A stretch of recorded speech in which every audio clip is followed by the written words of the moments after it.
was always saying content, Jerraldo, but I do a lot of stuff. It's not just content. Like on the back end piece of it, there's project management, there's content management, there's content design, there's content production, there's content post-production. So I'm going to talk about this, and I'm going to talk about the metrics that we look at to determine whether or not is the design converting, right? Because there's a difference between designing and then just making art, like just creating.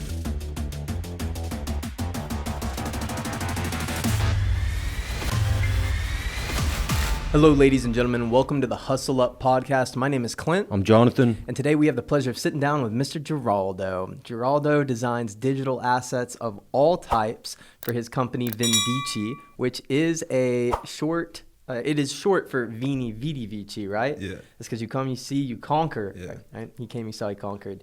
Tell us about how you got started. You're only 21 years old. Yeah. You're still in school at Georgia State. Yeah. And you're out here making digital assets to help make yourself and other people money. Mm-hmm. What's up with this? I got started when I was in sixth grade, like really designing.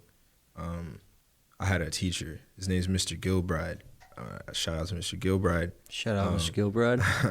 Yeah, he was the like photography teacher, and he also too, when I'd get in trouble, like when he was supposed to like get me in trouble, he wouldn't get me in trouble. He'd That's be like, what's up. Yeah, he'd be like, yo, like, just chill out. Everybody like, needs that confidant. No, for real. Everybody needs a teacher like that. But he had this class where I noticed him with his camera and stuff in the sixth grade. And then I met some other kids who did graphic design. So I kind of started going down that path. That was a start. With photography. Yeah. I didn't even like really take pictures. I just noticed he had a camera and he was constantly making videos and he was editing. So like my interest in that stuff was like really sparked. So seventh grade, I took a class with them, and that's when I started making my first videos. And then during that class, I started making my own YouTube videos, like Call of Duty content. Like what year is this? I think like 2011.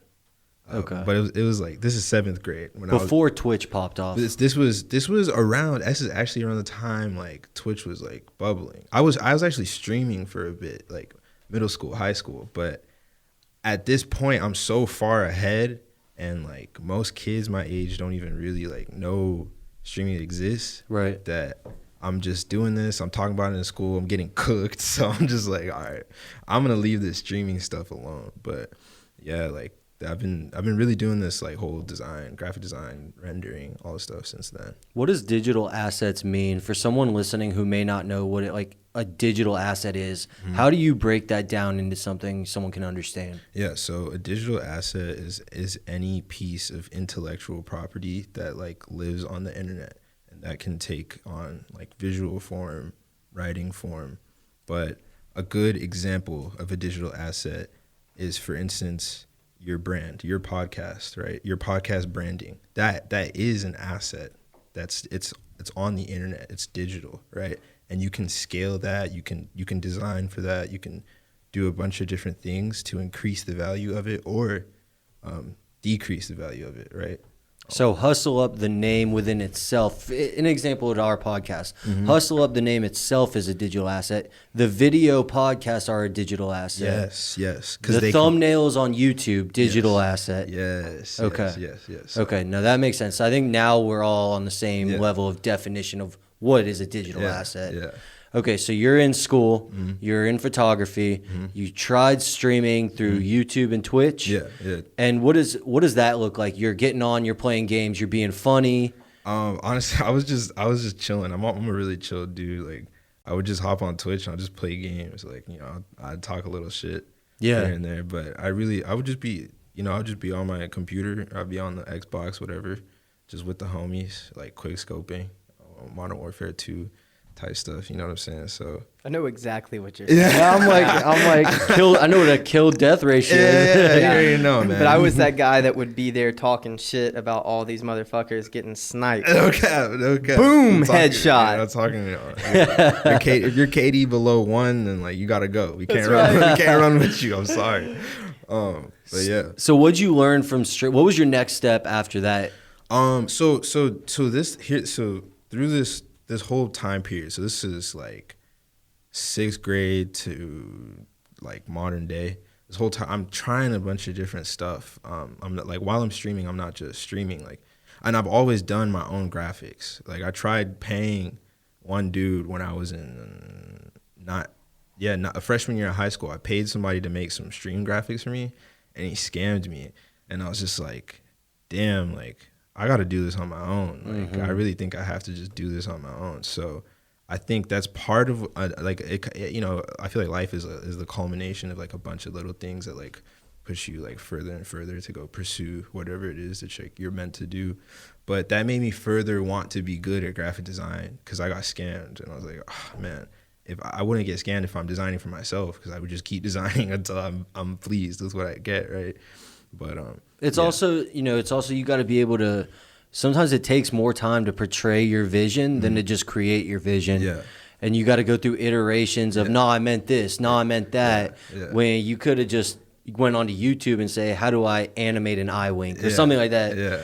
No, I feel that. So you're practicing what at this point? Graphic design, photography, animation? Yeah. So we'll go ahead and say we're at the, like, high school point of my life. Freshman year? Yeah. So at this point in time, I understand a few things, like, digitally creatively. I understand how to use Photoshop. I understand how to use, like, Adobe Illustrator. I understand, like, what vector images are. I've made 3D renders already. Like, I have a 3D render that I've kept since 7th grade. Like, I was in class, back of class, making 3D renders on my Mac, not even realizing, like, how crazy, like, what I'm doing is. Like I come to today, I meet people at school. I really can't find a lot of kids who talk less, have actually, instead, like, you know, taking design classes, whatever, like, have actually portfolios, and not just portfolios for fun, like client work, like stuff that's made bread for other people. So I'm not really realizing that at this time I'm gaining, like, a very dangerous, like, skill set, you know. Do you have case studies on how much bread it was able to make for these people? That's a great question. So Vindici was only made a year ago. It's a year old, and you know, we've worked with a few clients. My design has generated over 6 figures. It's about to be 7 with Will. Shout out Will Rivera. Yeah, shout out Will Rivera, man. That's God. That's the homie. You guys are very close, right? Yeah. We over the past year we've gotten pretty close. Yeah, man, that's an interesting story. But to finish what you to finish what you said, I'm working on the ecom degree case study, and in this case study, like, design, like you just said, design helps you get from point A to B. Right. Conscious and intentional. Yes. Yeah. And I hear you guys talk on your podcast about living life by design.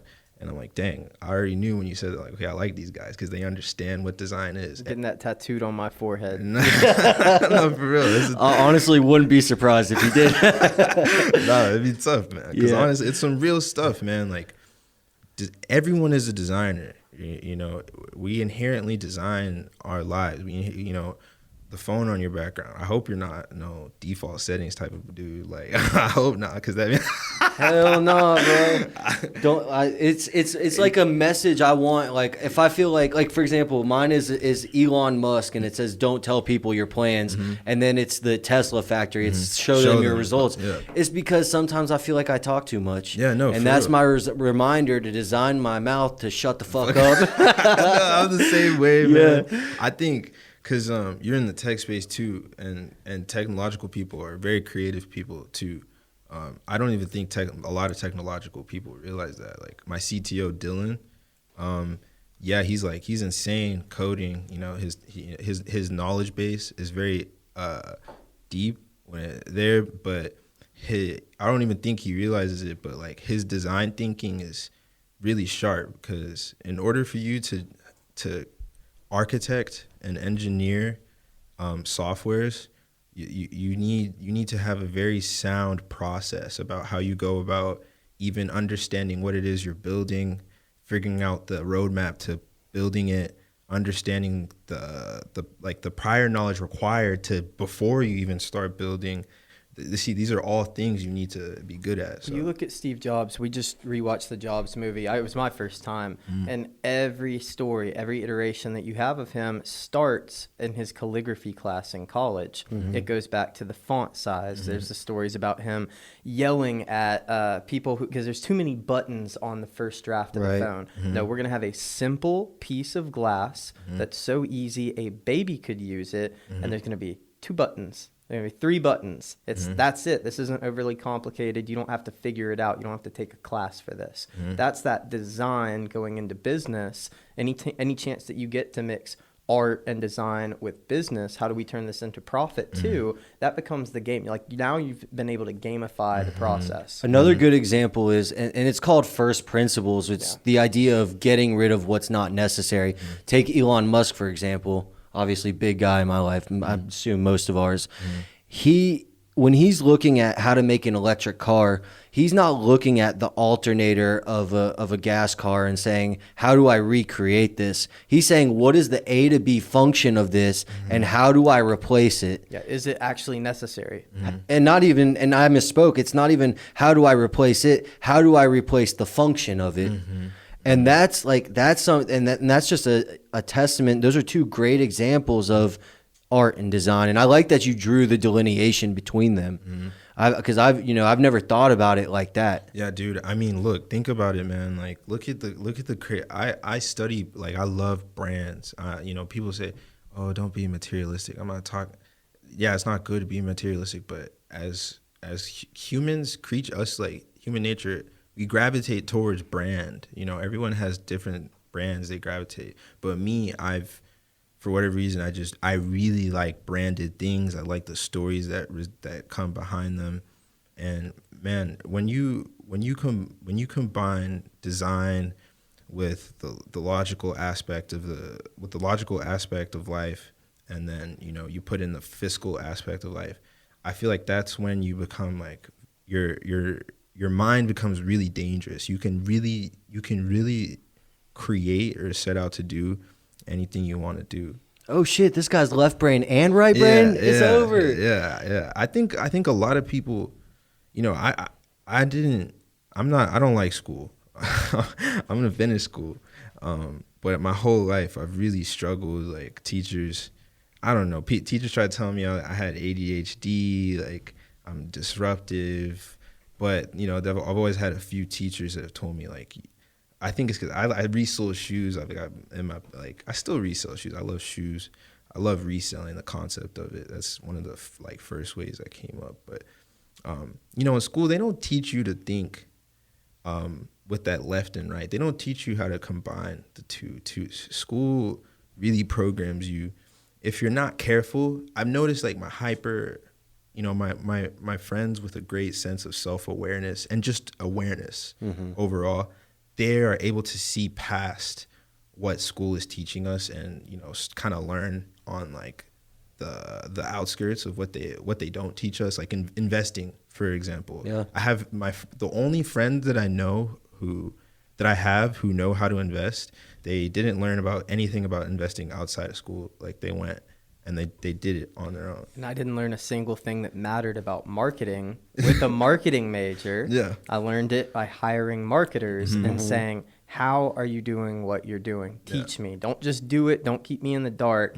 Tell me why you're doing this. How are you thinking about it? What keywords are you using? How are you getting that set up? And then you get that practical hands-on knowledge, which if you can get in addition to the coursework, maybe it makes the coursework more meaningful, right? Like team exercises? Team exercises. I've said this from the beginning. College's biggest benefit to me was going to university was the network, growing the 100%. Network 40 to 400. But here's and I used to think the same thing too. But here's my counter to that now with the internet and being able to join Discords and take Will Rivera's courses and meeting all the people in those courses or joining the Hustle Up network. Are you really trying to shell out 40 racks to go build a network? Hey man, I'll say it because bro, listen, I'll be the first to tell you I don't like school, but I still work on educational products. Right. So I understand the value of being educated. I understand the value of being informed. I wouldn't be able to create without like that knowledge. Right. But on the contrary, if you don't have 40 racks to go shell out to school, bro, don't go find 40 racks from the government. Don't get a student loan. Exactly. Yeah. Like just go to, if you before you even go to school, like really like have a come to Jesus moment with yourself and be like, yo, like, what am I good at? Like, what am I really doing at school? Like, bro, if you want to go party with your homies and have a good time, you can go do that, but don't use your parents' bread to do that. Right. And just don't lie to yourself and say, oh, I'm at school studying marketing. When you know damn well, you're not at school. You at Bama with your boys because old buddy was there.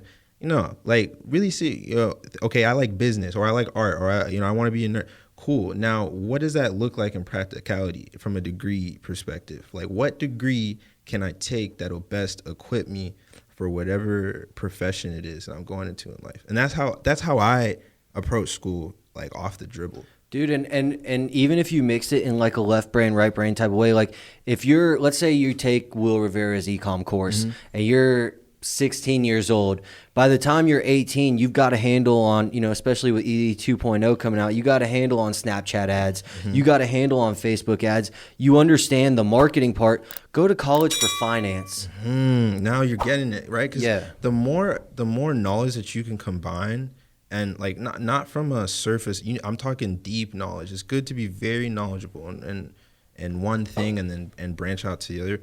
But if you can combine, even surface level knowledge, if you know enough, then you'll be good enough to hire the people that are better than you because you can identify them. Goes back to what we were saying earlier, speaking nerd to cool and cool to nerd. That's in both worlds. Yeah, man. But you got to be able to speak it well enough. You know what I'm saying? Like, because I don't want to go to someone and say, I want you to do this for me, and then they take advantage of that because I can't speak it well enough. Yeah, exactly, man. Because that's a huge thing in business. As and ED 2.0, I'm gonna, one of the main things, because I'm a creative director. As a creative director, you're not telling people what to do. Like, I'm still editing stuff. We just finished 100 pieces of content in like 30 days. That was honestly one of the most insane things I've ever like forced myself to do.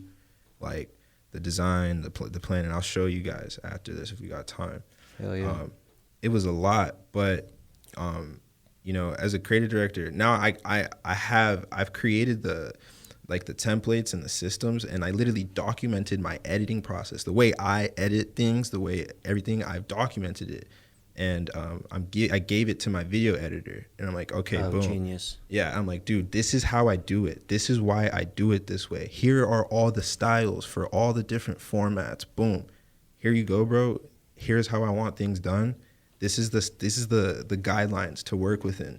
And since we're creatives, bro, I'm not even gonna trip if you break the guidelines, but like just be able to like justify why you do what you do and just go crazy. That's part of like being a creative director. Like, I'm not just in the back like telling people what to do. And then on top of being a creative director, you're a little bit of a product designer. You're looking at products. You're being a consumer and a creator at the same time. It's a vital part, man.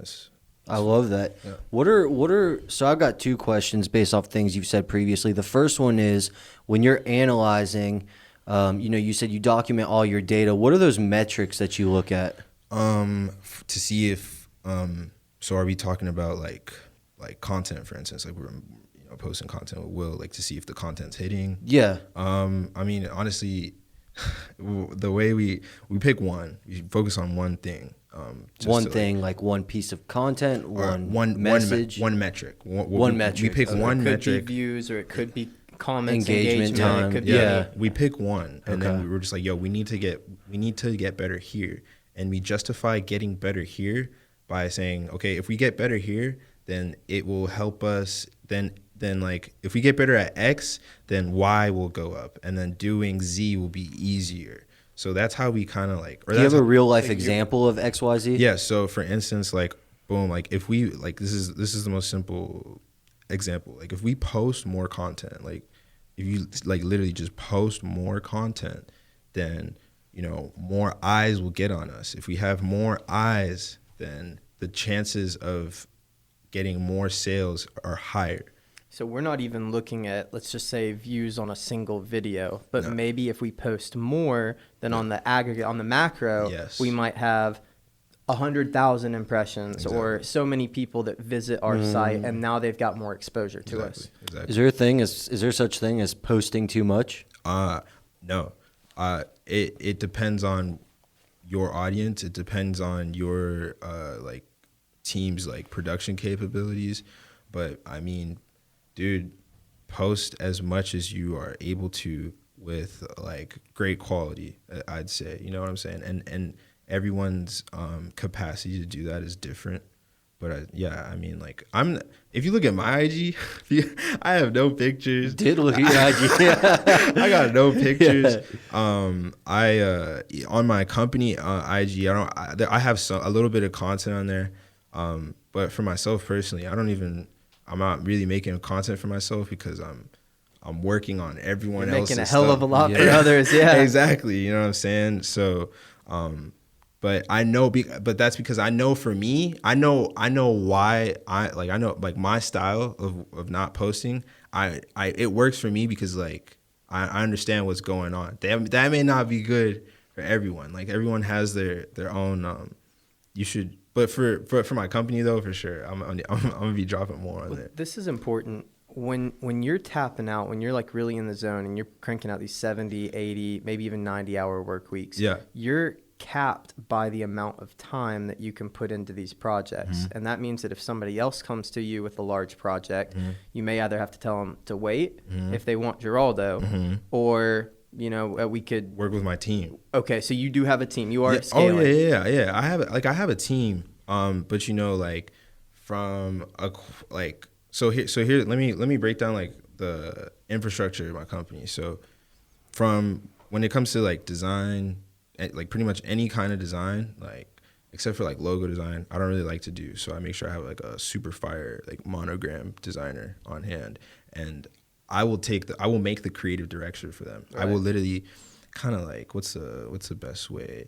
Like I create the blueprint. I'm like, yo, here's the blueprint. Like a lookbook type of? Yeah, type of thing. And then I give that to the monogram designer. And then I get the logo back, and then I'm like, bet, thank you. And then I continue. I do my work. So you have these rinse and repeat templates that you give to a video editor, a logo designer. Not necessarily like templates, but like because the creative direction is different. Yeah, basically it's like a briefs. I create briefs. So with the template that you get to the potential customer, say like an intake form, hey, how are you thinking about X, Y, and Z? Then you take their answers, create the briefing, and send that to the team. Yeah. Okay. And what I'll do is before I even send it to the team, I create a proposal myself. Like I do all that.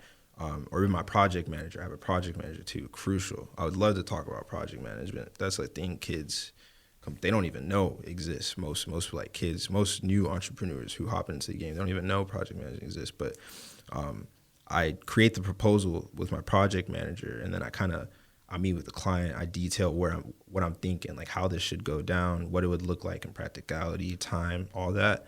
And then if the client agrees to the terms of the proposal, then I dial that proposal down into a brief, and then I give that brief to my video editor, to my dev team. But it's a separate brief based on your function on the team. Yeah.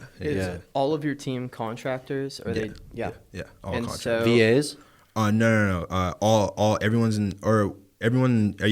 in the U.S. Yeah. And when you're pricing out a project, are you pricing based off of billable hours or expected scope? Do you have a timeline on your proposal? What happens if you don't meet that timeline? Like, tell me about this. Yeah. So I value. So the way I appraise like projects is I do value-based pricing. So I go. Before I assess what the client is asking me for, and then I look at like the industry average for like the type of project they're asking for. And then I'm like, okay, well, I communicate that to them. Like, okay, well, this is like the industry average for what you're looking for. And then based off more specifically what they want, I'm like, okay, well, this is going to take a little more, so it's probably going to be more. Or if it's not as much, I'm like, okay, well, it's not You said you wanted to be the best. Yeah. Do you really want to be the best? Or were you just talking shit? Exactly, right? So, so I do that. And then as far as my team goes, like my dev team, they're hourly. They're hourly. It just and it's man, they're so expensive, but they're good. And one thing I'm very proud about is that they're all like local too. And even what I'm more excited about too is I have a cousin who has a Nigerian dev team. I'm Nigerian, and he has his own team of developers too. So I'm gonna go ahead and like have my American team partner up with the Nigerian What's his name? My cousin's name is Anthony. Okay. Yeah, but yeah. So I pay the dev team hourly. My creatives, it's usually like a flat fee, like the logo designers, editors, or whatever, and then pretty much everything else just goes to me, and I handle it. That's what's up. Yeah. What are you? I want to get into project management, but I wanted to finish the loop. Before I lose the question, what are some of your favorite brands and why? Oh man, dude, this is a great question. Thank you so much for asking this, because I can go to that. Okay, so my favorite brand of all time, I don't have my car keys on me, is Diamond Supply Co. of all time. Okay. It's my favorite brand. And the reason why, I don't know. I mean, the main reason is, I know, it's because Tiffany. I like Tiffany blue. I don't know why. So the dude who owns Diamond Supply Co., his name's Nicholas Terche, or, in like designer terms, his name's Nicky Diamond.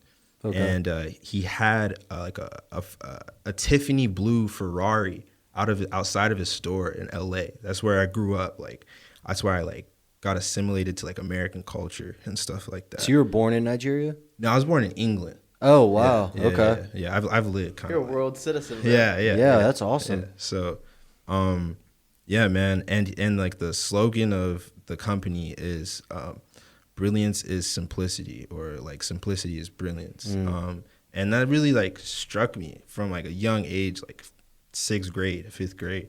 And ever since then I've been rocking with Diamond tough, but I love Diamond, I love Nike, I like Bape, I like Supreme a lot, not even from a hype beast perspective, but most kids don't even know Supreme's like over a decade old. Like, Supreme is very old, and for a brand like that to maintain dominance for decades amongst young people too, that's insane. How do you think they do it? Limited release drops. Yeah, exactly. That's the kicker. That's I say, I'm a firm believer that no one thing result is like the main thing that leads to to a result. But I'd say a key reason is because they limit their releases, like they limit their quantities. 2 is that I'm sure that the team in Supreme must be very young. Like, always, like they must keep the design team very, very young, because it's so insane how they're keeping the influencers young too. Yeah, right? Yeah. So if they're doing that on the outside, it would make sense that they're doing on the interior of their team. Yeah. So that, and I believe they would just have a very strong culture in order to keep designs and just stay kind of creative with the collabs they do. They're just very true to the culture and like the spirit that Supreme was originally created out of. So, yeah.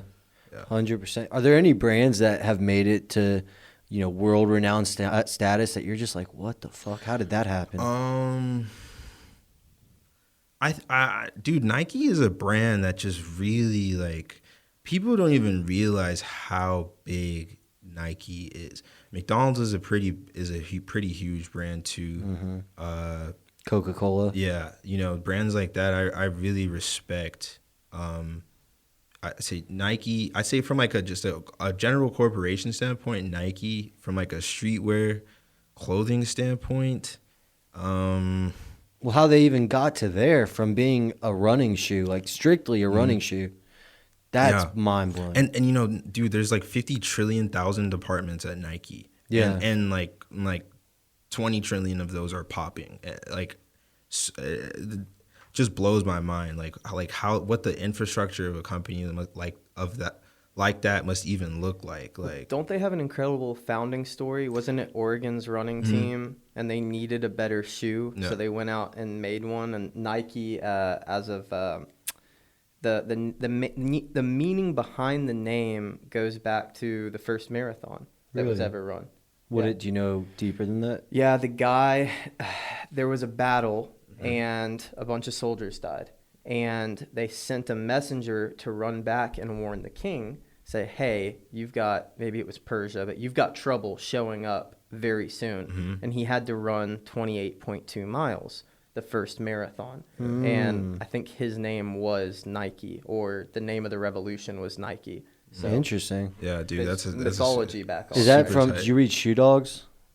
Have you read that? I haven't. I haven't either. I may be butchering, murdering that story. So we'll No, have to do a fact. Look it up. That story is no, it's pretty accurate. And Sounded then, legit. You know that the dude, after he delivered the message, he just died. Heart He fell attack over. and died. He just fell over and died. Crazy. Like literally, like here's the message. Yeah. But he yeah. ran that whole way. Yeah. He made it back. He warned the king, died on arrival with, his Wow. letter and his warning. And the king was able to prepare, lock up the city, and save his city. Yeah. That's nuts. Yeah. That's crazy.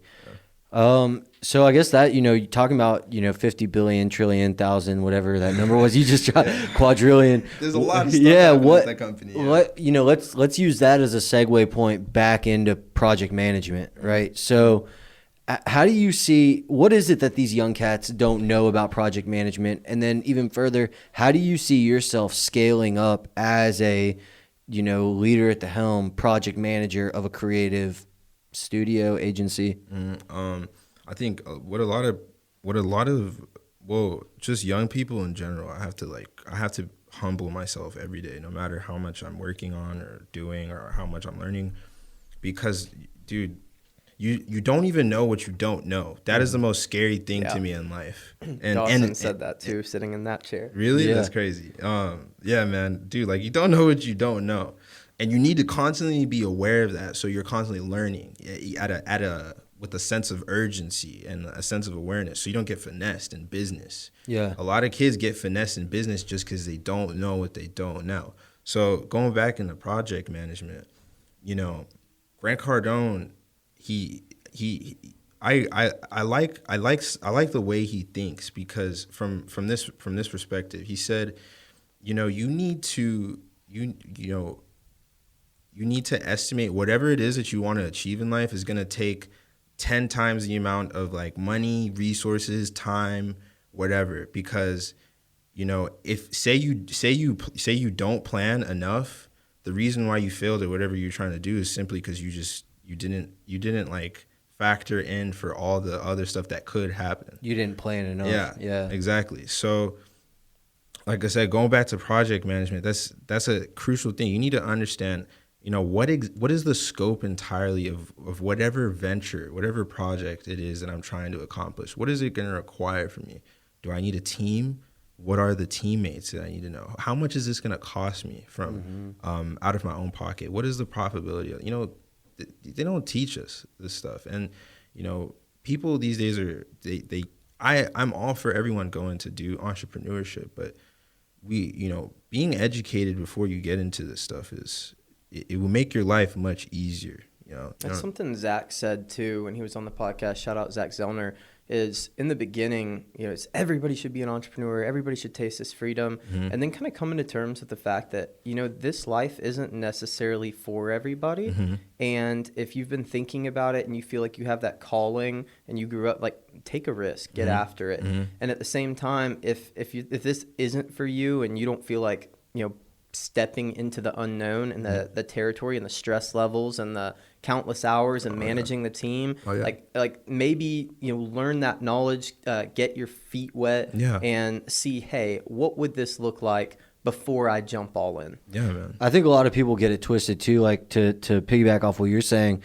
Like they're like, I can't work for anybody. I can only work for myself. Well, if you would shut the hell up and go work for someone for a few years, you'll see how much exponentially further that'll put you than if you tried to, run down the road, hit a hurdle, fall. Like all these falls you could have been avoided. Yeah, you got to work for someone, but you're not factoring the invaluable knowledge and experience you get from working for a mentor. Yeah, Look at it like that as yeah. opposed to working for a boss. No, you're working with a mentor. Yeah, man. I always tell my young homies, like, yo, respect your OGs, man. Like, Yeah, like OGs, for sure. Like just your OGs and like your family, your OGs in the workplace, your OGs in culture, because these dudes know a thing or two. Like these dudes are like, they got the game. Like they've seen it. You know what I'm saying? So who are you? Like, who do you think you are to just come up on the scene thinking like, you know, you got it, you're straight, you know everything, when you have these OGs who honestly, when I talk to like older people, they're when I tell them like what I do, they're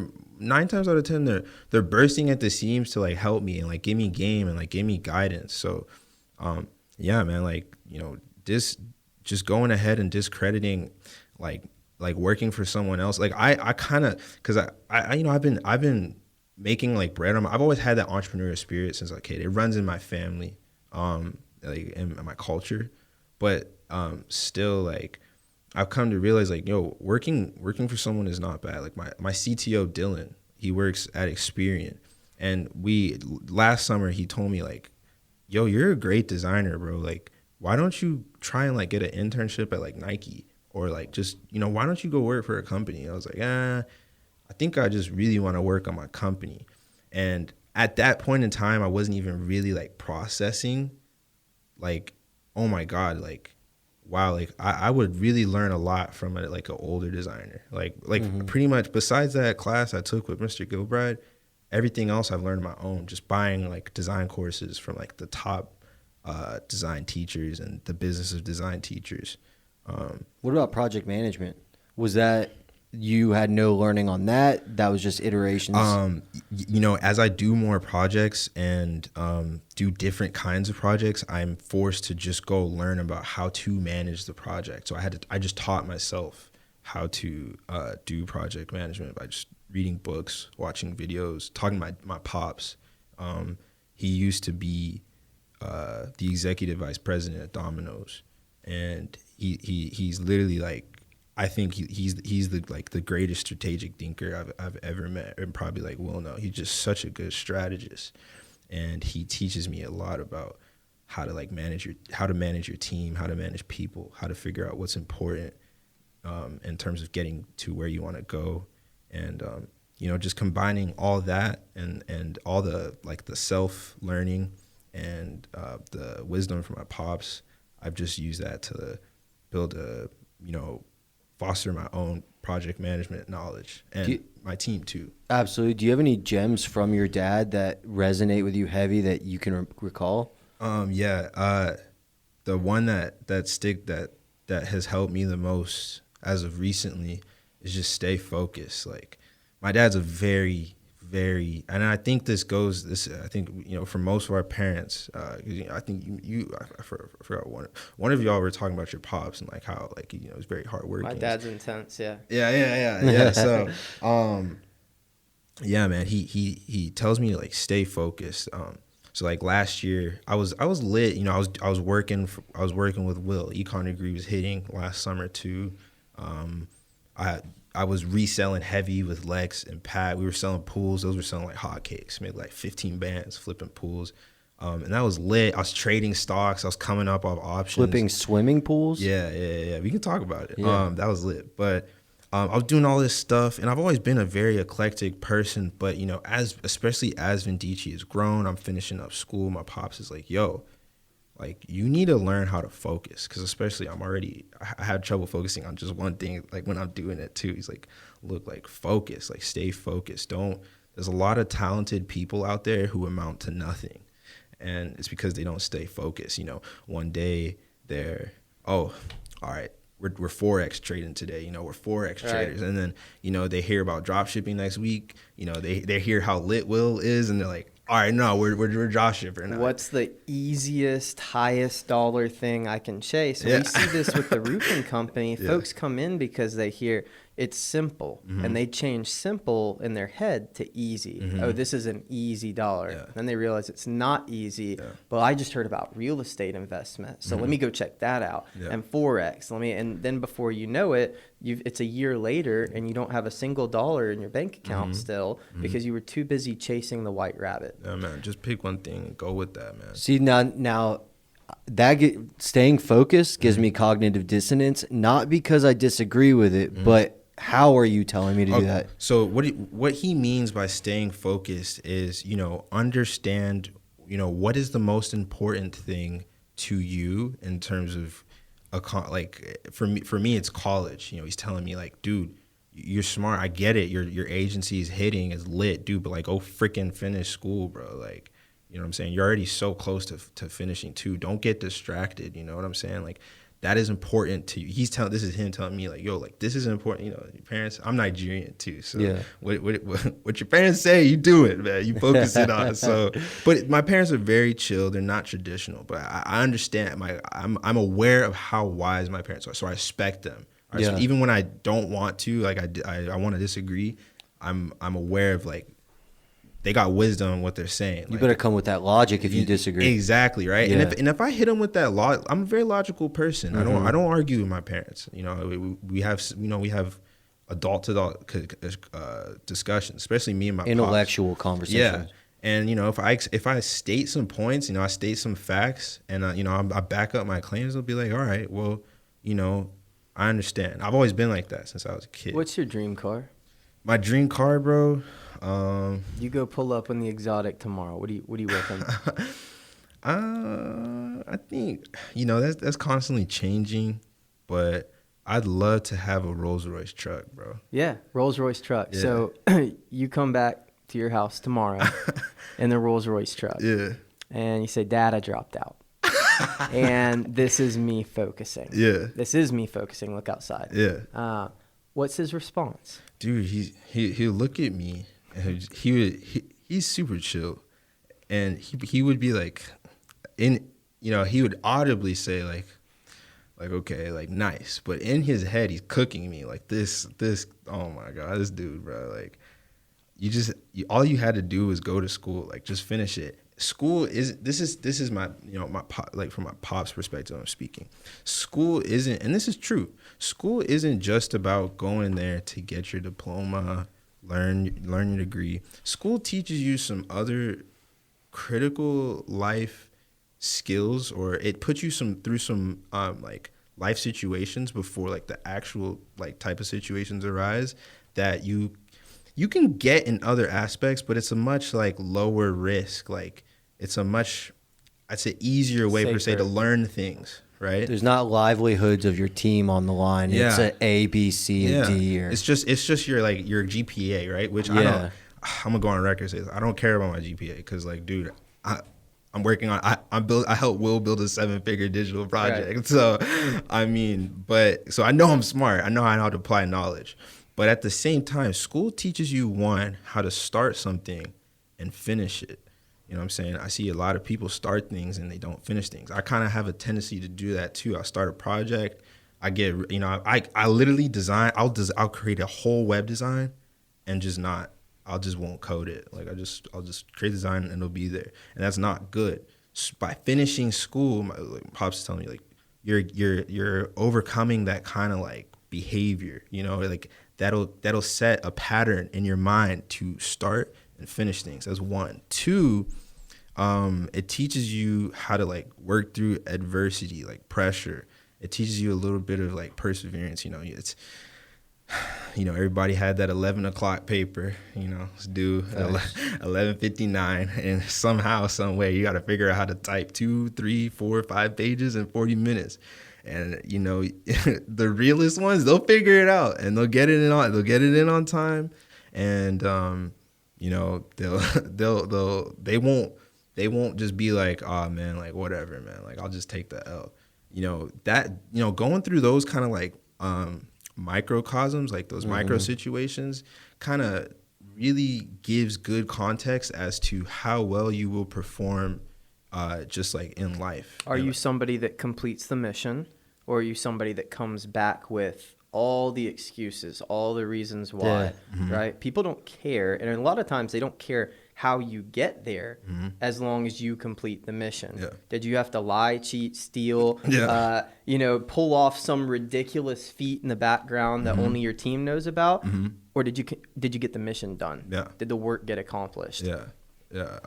That's something I've learned from like a lot of adults too. Like I've had to finesse in school just to like get through school, but some adults like they'll see the hustle, they'll see like the determination, they'll see the grit, and like they'll respect the hustle and be like, all right, well, we'll just, you know what, like we'll let you slide. Yeah. So at the beginning of every semester, I would approach my teachers and my professors, and I would say, hey, look, here's what I got going on. I've built this business. It's this large now, and here's where it's going to be by the end of the year. But I need to let you know, first and foremost, my highest priority is that. Yeah. So I'm here second, and that's going to mean showing up late for tests. That's going to mean maybe taking them early. It's going to require some flexibility. If you're not the professor that will flex with me, I need to find another one who will. Yeah. 9 times out of 10, they were, enthusiastic. Oh, dude, no, I got you. Yeah. Let me know how I can help. Yeah. Give me one horror story from a professor because you were too busy building a company. Dude. Or one excellent professor who really helped you out. I mean, like, my teachers would notice me like on some different shit in class, like just mentally, just by the stuff I'd be saying to them. At the time, I'm not realizing this, but I replay like scenarios in my head with teachers, and I'm like, oh, like that's why. But like I remember 6th grade, I've been investing since I was 10, and 6th grade, one morning I walked into the classroom, went to the back of the classroom, and I opened my Scottrade account. Like that's how you know I'm an OG investor, because Scottrade ain't even around no more. It's TD. But I opened up my Scottrade account, had like 600 in there. It's still a little kid, but still I'm lit. I'm a little 6th grader trading stocks. No one else is doing that. Yeah, and everybody, the teachers are coming in, and they're like, "Yo, like, are you trading stocks right now?" I'm like, "Yeah, I'm looking at Microsoft. Like, they're coming out with Halo pretty soon, so I'm thinking they'll go up." And they're just thinking like, yo, like, what the hell is this kid on? They open up that phone real quick, buys 25 shares in Microsoft. Yeah. Start following his lead. Yeah. Oh, what is your Twitch, Jerraldo? Yeah, man. I remember as a kid, like, adults would be asking me like for investment advice and stuff, stocks. That was weird. But I mean, I've had teachers too, like, they would see me like I'd sell shoes. I'd sell shoes in high school. No, actually, there was one time. I was selling, I used to play football at Milton, and after weightlifting, people would be hungry. The football team would be hungry. And we would go to Chick-fil-A, but we started getting in trouble and stuff for it, whatever. So I was like, okay, bet. So what I'm going to do is, as soon as I get done with weightlifting, I'm going to dip. I'm going to catch an Uber to Chick-fil-A. I'm going to spend like $300 on chicken biscuits. Yeah. I'm going to come back. I'm gonna charge everyone like $6. I'm gonna charge the chicken biscuits. You know what I'm saying, man? $3 for some hash browns. You want a lemonade? All right, bet that's $8. You know what I'm saying? And I sell out. And I remember I was selling out the cafeteria. And I remember one day, like the cafeteria lady came out and she's like, "Yo, like, what are you doing? Like, this you can't be doing this. Like, this is how we FDA is gonna shut us down." Yeah. She's like, no, like, this is how we get paid. Like, you're taking business from us. And I was like, all right, I respect it, but I'm like, yo, like, why don't you just make a superior product then? Like, you're telling me lunch ladies are paid on commission? You know what I'm saying? You know what I'm saying, man? Like, I'm just looking at her like, I'm selling these chicken biscuits regardless, bro. So go get the principal. Yeah. And so, but yeah, I ran into situations like hey, that. bro, you never know. Like, we just had Yoda Jenkins on the podcast yesterday, and he's the one who just overturned that Supreme Court ruling for the NCAA. Yeah. Oh, for real? Yeah, That's crazy. He lives here. He's from Roswell, and he was playing at Clemson, and he will be the first to tell you he loves Clemson. No harm to Clemson. Yeah. The NCAA shut him down for making money off his name, image, and likeness from the We Too Deep music video, and it just kept getting drawn out. Yeah. So he approached the lawyers. He took it to the top, all the way. He escalated it, and 5-6 years later, 8 years later, it is in front of the Supreme Court, and they rule unanimous 9-0, change the way college athletes will be paid forever. Yeah, yeah. So he's the reason college athletes can get paid now, and it was a very similar situation. And you'll have to watch his episode. Yeah, shout out Yoda Jenkins, man. Yeah, he just got my homies paid. Like, Yeah. for real. Everybody, shout out to that, yeah. man. Hey, shout out Yoda Jenkins. Shout out to that, man. It's an OG right there, for real. Yeah, dude, it's crazy, but it's funny because that's the same story. Just instead of the I like layers what was he said. He cafeteria said- ladies. Yeah, I ran the situation. That's right. Yeah. No, for real, man. And I respect that, man, because that's something in life too. Like, I've had, I graduated high school early. I graduated a semester early, but that semester early set me up to be Right. years ahead Yeah. of most kids my age. And as I was trying to do it, the assistant principal tried telling me like, oh yeah, like I don't think you can do this, like, and I was like, oh no, hell no, like I'm getting out of here, like I gotta go. Yeah. Like y'all gonna let me go, like let me Yeah. I'll do whatever y'all need me to do. 7 classes a semester, bet. I took like 7 Perfect. classes and I knocked it out. I got out there, but she was trying to tell me like, oh, I'm not sure if your grades, like, I had to like finesse a clearance, so like I had to do all this mess, but You completed the mission. You made it happen. yeah, you know what I'm saying? So that's life, man. You're gonna go through some mess, but you just got to figure it out. You got to keep it pushing. Well, you got an inspiring story, brother. This is very cool. Before we wrap up, is there anything you wanted to talk Hold about? on, I got one more question. One more. Yeah, Because you're talking about, let's talk about a success story, right? Mm-hmm. Let's talk about Will. Is Will your biggest success story right now? Oh yeah, for sure. I mean, dude, like shout out to Will. Like real quick, crazy how we met. I met through a homie I was taking kinesiology classes with, and he connected me. One day, went to go study at his crib. I met Sam Maxwell there, and then I met Will. Will was running ads. I had a Big Baller brand T-shirt on because I rock with LeVar Ball. Shout out LeVar. We started talking about Big Baller brand. I told him a little bit about my creative stuff. A few months down the road, we start working on thumbnails. Thumbnails turn to YouTube videos, and then he just trusts me with pretty much, the creative direction role for Econ Degree. Fast forward to today, Econ Degree is gonna do 7 figures this year. It's so crazy how he trusted me. Like, and I didn't necessarily have a crazy body of work to support, my thinking and what I was saying, but he trusted that I would deliver on what I said I could do. And So what exactly do you do for him? So project management, content production, content post-production, the design of So you make his reels, you make his TikToks. all that. For You run his ads? No, I don't run He runs his ads. Yeah, he runs his ads. Creative direction, like he just talks to me about the direction he should go about his content, the direction he should go with the brand. A lot of That's designing what's up. on top of that too. Well, so I want to dig in just a little bit deeper too. These are big overarching principles. Yeah. When we're digging into the practical, you make his reels, you make his TikToks, you give him consulting and advice Yeah. on kind of content like ideas. Content ideas. I manage all those ideas. I come up with the direction for each idea, help him outline things. I help him manage all the other like side projects we got going on with Econ Degree. Creating new content for the actual course. Okay. Like Econ Degree 2.0. I'm going to be doing some UX design. I'm working on the UI, like the actual interface for that. Did you do Econ Degree 1.0? No, Okay. Econ. He brought me on a year after he made Got it. Econ Degree 1.0. But yeah. Are we talking about like quizzes, A/B testing, or like A, B, C, D, like tests and quizzes? Are we talking about videos? Is he In the course? What's in the course? Okay, yeah. So the course, Sneak peek. it's him. So it's basically him, or 1.0 is him and Drew, like detailing like a little bit of the mindset you need to be successful, how to set up your Shopify store, how to get a logo, stuff like that. All on video. Yeah, all on video. But Any transcriptions as well? no. Okay. But so I'll talk a little bit about ED 2.0 before we head on out of here.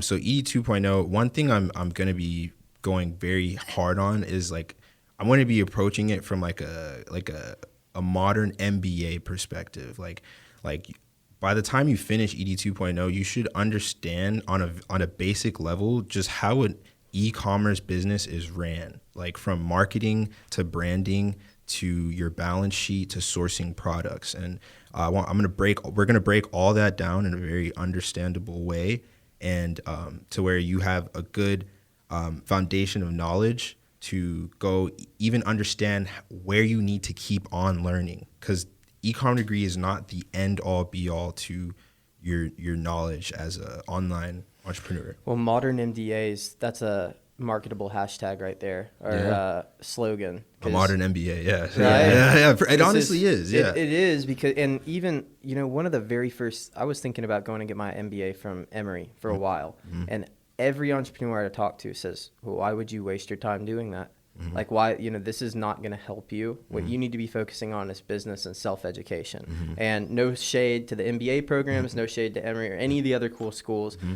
What you should be doing is courses like this that are going to accelerate that platform, create a passive stream of income for you, or another stream of income for you to manage. Modern MBA. Be Wi-Fi lit. Be Wi-Fi lit. Yeah. At least the future. At least gain, like, even if you don't like go and make an e-commerce business, you're still you're learning the skills required to run one. So if you wanted to, you can take this curriculum and then go, use that as proof to go, do a job, run ads for someone, run someone's branding, whatever. But now you have that knowledge base for that skill set. It's much deeper than just. Or as a corporation, you hire it as your or buy it as your training manual. Exactly. That's like our long-term goal. We want to sell the curriculum. Also. Yeah. And this course sells for $600. Yes, sir. Okay, yes, sir. so I have a buddy that bought something off of Will's site for $27 today. It was on sale. That's not the main course. Never goes for. That's the Amazon right? case study. Right? Yeah. I think that's his 6-figure case study. Cool. Yeah. Dude, hell of a podcast, bro. Hell of a podcast. Shout out Jock for setting it up. Yeah. Peeking in over there. Dude, you're the man. Your knowledge, and it started strong as soon as you delineated art from design. Right. It's always a pleasure when we have someone come in here and really break down the nuanced technicals and share some real insight. We love the mindset, and we got a good dose of that here. But really diving in the weeds, I'm excited to have you back on sometime and really get in further and maybe even see what we could cook up together. But dude, awesome podcast. You've got a great brain. Shout out to your dad. Definitely raised you the right way. Thank you, man, where can people get in touch with you? So I'm on Instagram at JERRADL ALDO, and my company Vindici VINDI.co. You can follow me there. Awesome, man. Love it, brother. Well, you guys definitely tune into this. We've mentioned some people in their podcast as well. We've clipped them up top. You'll see the card whenever we say their name in the podcast. Jerraldo, thanks again, man, so much. You guys know where to find us at HSTLUP, www.hstlup.com. Until next time, I'm Jonathan. I'm Clint. Hustle up.